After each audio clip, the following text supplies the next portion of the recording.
नहीं रहेगा। तो यही इब्राहिम लोदी के सैनिकों के साथ था। अब जिसके कारण से जैसे ये लोग बाबर की सेना को जैसे ये लोग देखे कि घुड़सवार सैनिक है, बहुत स्पीड से घोड़ा दौड़ रहा है और उसमें ये लोग तीरंदाजी कर रहे हैं, तो ये देख के वो लोग कंफ्यूज कर जाते हैं, आधी भीड़ तो वैसे ही भाग जाती है।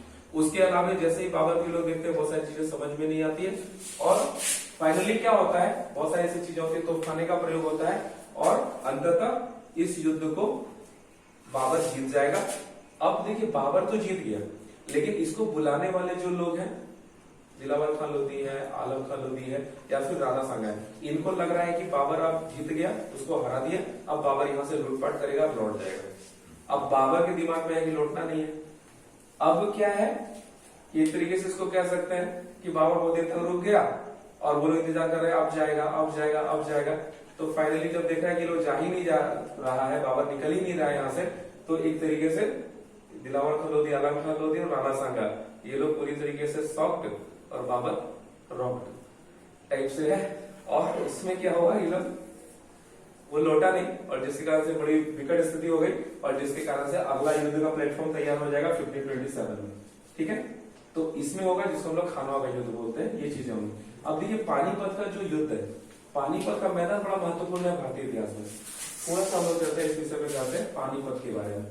ठीक है, पानीपत का प्रथम युद्ध होगा, बाबर यहाँ पे जीतेगा, एक नई चीज आएगी और मुगल हमेशा के लिए लोधी वंश समाप्त हो जाएगा, सल्तनत हमेशा के लिए समाप्त हो जाएगा और भारत एक नया वंश देखेगा मुगल वंश के नाम पे। ये पानीपत का पहला। दूसरा होगा पानीपत का द्वितीय युद्ध। ठीक है, अब द्वितीय युद्ध में क्या होगा, ये होगा अकबर और हेमू के बीच में। इस युद्ध में अकबर की उम्र मात्र 13 साल है और अकबर जो तीर चलाएगा वो तीर जाके हेमू, जिसको हेमचंद्र विक्रमादित्य भी बोलते हैं, उसके आंख के नीचे लगेगा। अगर ये तीर हेमू के आंख के नीचे नहीं लगा हुआ होता तो शायद मुगल वंश यहाँ समाप्त हो जाता। हेमू भी बहुत ताकतवर है, बहुत शक्तिशाली है और अपनी योग्यता के बल पे उस पद तक वो पहुंचा था। लेकिन पानीपत के दूसरे युद्ध में क्या होगा, तो यहाँ पे हेमू की हार हो जाएगी और अकबर जीत जाएगा और अकबर फिर से अपने साम्राज्य का आगे ले जाएगा।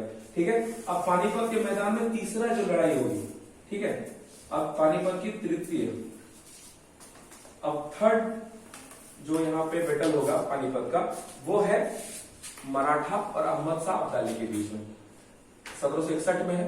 अब एक ऐसी परिस्थिति बन गई थी, लग रहा था कि मराठा जो है वो मुगल साम्राज्य को अपदस्थ कर देगा, मुगल साम्राज्य को रिप्लेस करेगा और मराठा भारत का सबसे बड़ा साम्राज्य बन जाएगा।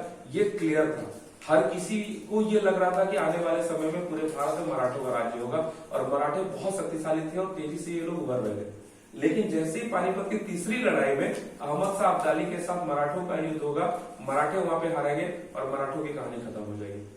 अब्दाली भले लौट जाएगा लेकिन मराठों की कहानी को खत्म कर देगा। तो पानीपत का जो मैदान है ये भारतीय इतिहास में बड़ा महत्वपूर्ण स्थान रखता है। ठीक है, तो आज के लिए इतना ही।